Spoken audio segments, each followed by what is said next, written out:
She lifted her shirt only a few inches, not in defiance but in quiet resolve, revealing a lattice of pale, jagged scars running along her ribs like a map of forgotten battles, and in that instant the room changed, the air thickened, and even the seasoned admiral who had commanded fleets and ordered men into storms of fire fell silent, because those scars were not the kind earned in training accidents or ceremonial duty, they were deep, uneven, the unmistakable signatures of shrapnel and close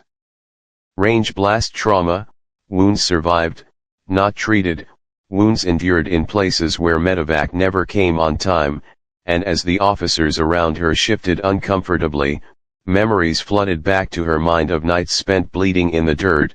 pressing cloth against her side while radio static mocked her calls for extraction, of missions scrubbed from records, of villages cleared before sunrise, of orders followed without question and sacrifices made without applause, and the Admiral's eyes traced the scars slowly, recognizing patterns he'd only seen in classified after-action reports, realizing that the woman standing before him, the one they had interrupted, doubted, spoken over, had been present in operations officially listed as failed or lost, and the silence stretched because no apology could be issued loudly enough to erase the weight of what he now understood, that those scars were proof not only of pain but of loyalty beyond recognition, service beyond rank, and courage that did not need medals to validate it, and as she lowered her shirt again her voice remained steady, explaining without emotion how each scar had a name, a coordinate, a date that still woke her at night, how one came from pulling a wounded teammate out of a collapsing structure while rounds snapped overhead, another from shielding civilians during an ambush that command later denied ever happened, and the Admiral finally spoke, his voice quieter than anyone had ever heard it, not asking for more details because he already knew enough, because the scars told a story that no briefing ever could, a story of endurance, invisibility, and a soldier who carried the consequences of decisions made far above her pay grade, and when he dismissed the room moments later, it wasn't authority that drove the gesture but respect, the kind that arrives late but lands heavy, and as she walked out alone down the corridor, the echo of her boots sounded different, not triumphant, not bitter, but resolved. Because she hadn't lifted her shirt to shock them or to win an argument, she did it because sometimes the truth has to be shown, not spoken, and sometimes the quiet that follows is louder than any commendation, and long after she was gone the Admiral remained seated, staring at the table, knowing that no matter how high his rank climbed, there would always be warriors like her carrying scars history would never properly name. The corridor outside the briefing room was cold and narrow, the kind designed to move personnel quickly, not to allow reflection, yet with every step she took away from the Admiral's table, memories pressed closer, because silence after truth has a way of reopening wounds that never fully healed, and as she walked she remembered how those scars began long before anyone in that room ever learned her name, back when she was just another call sign on a cracked radio, deployed to places that didn't exist on official maps, where the mission briefings were short, the exits uncertain, and survival depended less on protocol than on trust, and she recalled the night the first scar was carved into her ribs by flying debris when an extraction zone turned into a kill box, the rotors screaming overhead while tracer fire stitched the darkness, and how she stayed conscious by counting breaths, refusing to go down because someone had to keep the perimeter alive, and that refusal became a pattern.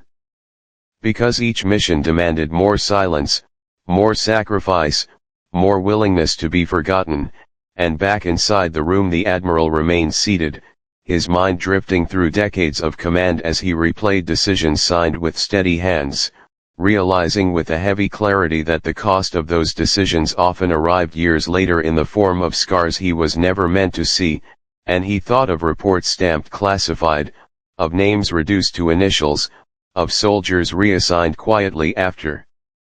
injuries deemed non-essential, and for the first time the abstraction of strategy collapsed into something painfully human, while she, miles away emotionally though only steps down the hall, remembered the teammate she lost during a dawn breach when the door blew inward and time seemed to fracture, remembered dragging him despite the pain in her side, whispering that help was coming even as she knew it wasn't he, and how she learned then that courage isn't loud or cinematic, it's the choice to move forward while bleeding and unheard. And as the Admiral finally stood and looked out the window at the harbor below, ships resting peacefully in water bought by unseen battles, he understood that leadership wasn't just about command but accountability, about acknowledging those who carried the burden long after the war rooms moved on, and somewhere beyond the walls of headquarters she paused, pressing her hand briefly against her ribs, not from pain but from habit, steadying herself before stepping back into a world that still didn't know her story, and though no medals changed hands that day and no official records were amended, something irreversible had shifted, because the truth had crossed a line it could never retreat from, settling quietly into the conscience of a man who now knew that silence, when broken, demands a response that echoes far beyond rank or uniform. Days passed, but the moment in that room refused to fade. Because some truths do not end when the door closes, they linger, threading themselves through routine and command until they demand reckoning, and for her the routine resumed with early mornings, physical therapy disguised as training, and the familiar ache along her ribs that flared whenever weather shifted or sleep grew shallow, yet beneath the discipline was a growing awareness that something had changed, not outwardly in rank or assignment, but in the way certain officers now paused before speaking, in the way orders were phrased with unexpected care, while across the base the Admiral began requesting files he hadn't opened in years, casualty logs buried beneath layers of classification, mission summaries that spoke in sterile language about acceptable losses, and as he read line after line, her scars returned to his mind like punctuation marks in a story he had once schemed too quickly, forcing him to confront how often valor was hidden behind silence for the sake of operational neatness, and he recalled briefing rooms filled with confident projections, arrows sweeping across maps, never fully accounting for the human bodies those arrows passed through, and she, meanwhile, remembered the third scar, the one no one ever asked about, earned during a night extraction gone wrong when a teammate panicked under fire and she stepped into the open to draw attention away, absorbing the blast that followed, not because she was fearless but because someone had to choose, and she had learned early that leadership is sometimes nothing more than accepting pain so others can keep moving, and as the Admiral closed yet another file, he realized that the woman he had nearly dismissed represented hundreds more whose service existed only in margins and redactions, and for the first time in his career he questioned whether victory could ever be measured without acknowledging those costs. While she stood on the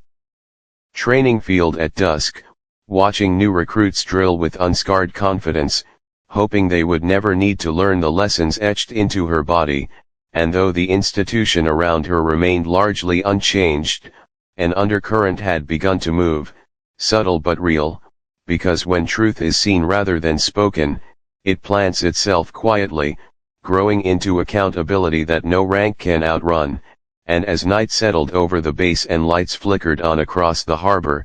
both the Admiral and the soldier lay awake in different quarters, bound by the same understanding at last that service leaves marks far deeper than any uniform ever shows, and that recognizing them is the first step toward honoring what was truly given. The weeks that followed unfolded with the deceptive calm that often precedes change, because institutions rarely transform loudly, they shift in quiet rooms and private decisions, and she felt it in subtle ways: an unexpected reassignment to advisory duty, a medical evaluation ordered not as a formality but as concern, a senior officer addressing her by name instead of rank alone, while the Admiral, now burdened by knowledge he could not unsee, began convening closed-door meetings that never appeared on public schedules, drawing in legal advisors, medical command, and intelligence officers to review operations long deemed untouchable, and as discussions stretched late into the night he found himself returning again and again to the image of those scars along her ribs, each one a contradiction to the clean narratives he had once approved, and he questioned how many others carried similar evidence beneath pressed uniforms, how many had learned to minimize pain because acknowledgement